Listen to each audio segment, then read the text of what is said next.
ఏం చేస్తారు? ఎవరు సమాజంలో బాధ్యత ఎక్కడుంది సార్? సీనియర్ సోషల్ రెస్పాన్సిబిలిటీ ఎక్కడుంది చెప్పండి. మనకు వచ్చే ఆదాయం ఎంత, బయటికి పోతున్నది ఎంత? ఎవరో చెప్పిన దాన్ని బట్టి చూస్తే 3,24,000 కోట్లు, వాళ్ళకు వచ్చేది 2,70,000 కోట్లు. 1,50,000 కోట్లు శాలరీ రూపంలో పోతే, లోన్ల పేమెంట్ రూపంలో పోతే, అంతకుముందు చేసిన అప్పుల రూపంలో పోతే వాళ్ళకి మిగిలింది 90,000 కోట్లు. అందులో వెల్ఫేర్ కింద ఎంత పోతుంది? 89,000 కోట్లు పోతుంది వెల్ఫేర్ పథకాల కింద. కూర్చుంటే డబ్బులు, నిలబడితే డబ్బులు, ఏం చేయకపోతే డబ్బులు. కొన్ని నిజాయితీగా పోతున్నాయి. పల్సర్ బైక్ వేసుకొని అయిపోయి ఉచిత బియ్యం పట్టుకొని పోతున్నారు. ఎంత పడిన పడుతుంది వాళ్ళ మీద? ఎవరికైనా బాధ్యత ఉందా సమాజంలో చెప్తే? బ్లేమింగ్ ఎవరికైనా. మనందరం కూడా, నేను ఆ పౌరుడే కాబట్టి ఎన్ని అనవసరమైన ఉచిత పథకాలు ఇవ్వాల్సిందే. మరి ఎంతమంది అనవసరంగా తీసుకుంటారు చెప్పండి? ఆ రైతు బంధు పథకం ఉంది, కోటీశ్వరులు కూడా రైతు బంధు ఇవ్వట్లేదా? ఎంత బడ్డెన పడుతుంది రాష్ట్రం మీద? ఈ భవిష్యత్తు పిల్లలకి ఏం మిగులుతుంది? రేపొద్దున ఏ ప్రభుత్వం వచ్చినా ఏం చేయగలుగుద్ది? ఒకప్పుడు ఏంది, ఈ దేశానికి మనం ఏమి ఇచ్చాం అనుకునే వాళ్ళం. ఇప్పుడు ఈ దేశం మనకేమిచ్చింది? ఒకప్పుడు ఏముంది, మన ఊరికి ఏమి ఇచ్చారు, లేకపోతే మన గ్రామానికి ఏమి ఇచ్చారు, లేకపోతే మన వీధికి ఏమి అడిగారు. ఇప్పుడు ఏంటి, ఇంటికి వచ్చింది, మన ఇంటికి ఏమి ఇచ్చారు, నాకేమి ఇచ్చారు. ప్రజల టెండెన్సీ చూడండి, ప్రజలు నాకేమి ఇచ్చారు, ఈ దేశం నాకేమి ఇచ్చింది. ఒకప్పుడు ఏముంది, గాంధీ గారు, నెహ్రూ గారు చూసి మిగతా వాళ్ళని చూసినప్పుడు, ప్రకాశం పంతులు గారు లేకపోతే అందరూ ఏమనుకున్నారు, ఈ దేశానికి నేను ఏదైనా ఇవ్వాలి, ఈ దేశంలో నేను పుట్టినందుకని అనుకున్నాను. ఇప్పుడేంటి, ఈ దేశం నాకేం ఇచ్చింది? ఇన్ని ఉచిత పథకాల ఏమన్నా ఒక్క తెల్ల కార్డు తీసేయగలరా? ఒక్క తెల్ల కార్డు తీసేస్తే ఇంకో రకమైన రాజకీయపరమైన గొడవలు, ఫలానాది చెయ్యొద్దు ఇంకో రకమైన విమర్శలు. ఆఫీసర్లు ఏం చేస్తారు? 3,000 4,000 కేసులు ఆయన మీద ఉన్నాయి. నేను చూశాను, మొత్తం కూడా చూస్తే ఇక ఈ జీవితకాలం పాటు ఆయన జైల్లోనే ఉంచాలి. ఇది ఎక్కడ ఆ సెక్రటరీ గారు పోస్ట్ లో ఉన్నందుకు పాపం ఇక ఆయన లైఫ్ అంతా ఎక్కడున్నారంటే ఇంట్లో జైల్లో ఉంచాలి, జైల్లో ఉంచి అక్కడి నుంచే పని చేయించాలి. ఏం చేస్తారు చెప్పు? చాలా ప్రాక్టికల్ గా చాలా డిఫికల్ట్ అయిపోతుంది.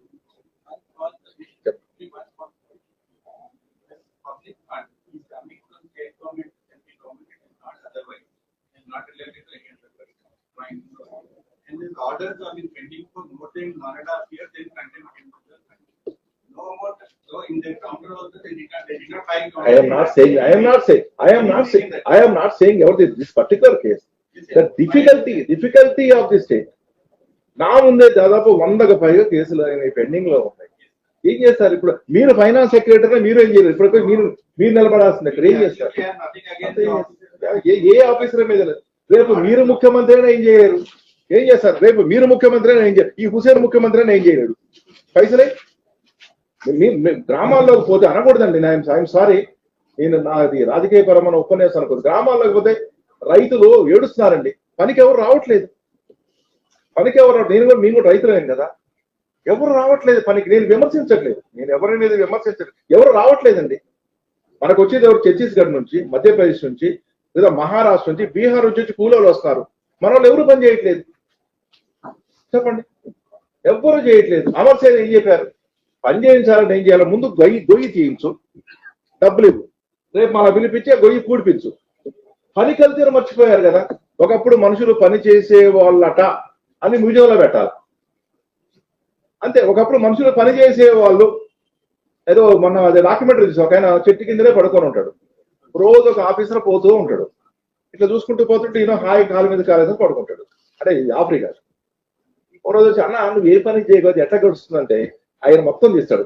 ఇగో ఈ పథకం కింద నాకు ఇది వస్తుంది, ఈ పథకం కింద నాకు ఇది వస్తుంది, ఈ పథకం కింద నాకు ఇది వస్తుంది, ఈ పథకం కింద నాకు ఇది వస్తుంది, ఈ పథకం ఇంకా నేను ఎందుకు పని చేయాలంటాడు. అప్పుడు అంటాడు, ఏ ఉద్యోగం చేయడం దగ్గర దండగా ట్యాక్స్ తప్పని పక్కన కొంచెం మంచం ఉంచవే, నేను కూడా వచ్చి పడుకుంటాను అంటాడు. ఇది దయచేసి నేను ఏదో రాజకీయ పరమైన ఉపన్యాసమో ప్రభుత్వం అనేది విమర్శించట్లేదు. మనందరం ఆలోచించాలి కదా, ఆలోచించాలి కదా సార్. ట్యాక్స్ పేయర్స్ రేపు పొద్దున భవిష్యత్తు ఏంటి పిల్లలది? ఇవన్నీ తీర్చడం కోసం రైట్ రాంగో ఏదో ల్యాండ్స్ కూడా అమ్మేస్తా ఉన్నారు. రేపు పొద్దున భవిష్యత్తు అవసరాల పరిస్థితి ఏంటి?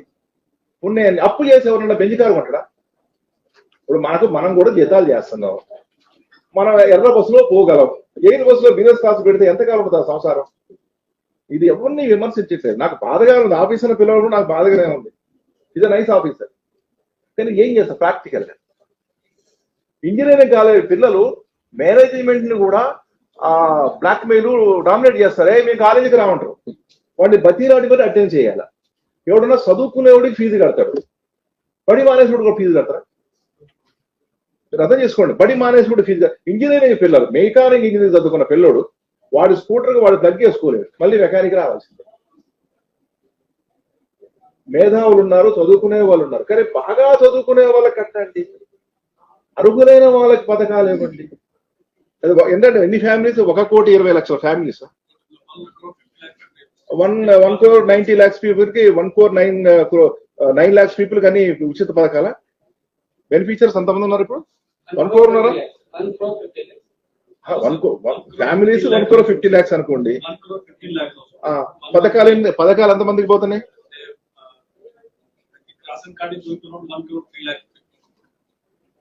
1,15,00,000 కుటుంబాల 1,03,00,00,000 కుటుంబాలకు తెలకాట్లేకపోతే ఇంక ఈ దేశాన్ని ఎవరు నడుపుతారండి? ఇలాగే సాగుతూ పోతే కొంతకాలానికి కుబేరుడు కూడా డబ్బులన్నీ అయిపోయి పనికార పథకంలో కూలికొస్తాడు. ఎందుకు వచ్చిన కుబేర అంటే ఏం చేయమంటండి, ఈ డబ్బులు కట్టలేక మొత్తం కూడా అర్థకరప అయిపోయింది అని తట్టం మోస్తుంటాడు మన పక్కనే, చెరువులో కూడికలు తీసుకుంటూ తిరుగుతూ. పైగా ఈ పథకానికి కుబేరాన్ని పెట్టారు. ఇది విమర్శ కాదు, దయచేసి వినండి. ఎవరన్నా కూడా అపార్థం చేసుకుని ఏమి రాయదు. ఆవేదనతో చెప్తున్నాం, భవిష్యత్తు అవసరాల గురించి చెప్తున్నాం. రేపు పొద్దున ఎవరు వచ్చినా సరే డేంజర్ బెల్స్ మోగుతున్నాయి. ప్రాక్టికల్ గా సాధ్యం కాదు. 3 లక్షల రూపాయలు జీతం ఉంటే 3 లక్షల రూపాయల కుటుంబానికి ఖర్చు అవ్వాలి. ఇలా రకరకాలుగా కానీ పోతే చాలా ప్రమాదకరమైన పరిస్థితిలో సమాజం పడబోతోంది. అది అందరూ అర్థం చేసుకోవాలి, అవేర్నెస్ రావాలి. అది ఎంతవరకు మారుతున్నది నాకు సంబంధం లేదు, అది ప్రభుత్వం యొక్క నిర్ణయం. కానీ ప్రాక్టికల్ గా సాధ్యం కాదే. మన ఇంట్లో పిల్లలు ఏం చేద్దరా, మేము అప్పు చేసుకొచ్చి పెంచామంటావా? మీరు అసలు అడుగే పెట్టద్దు అని చెప్తాం. ఇది ప్రాక్టికల్, ఇది విమర్శ కాదు. Yes mister file an affidavit that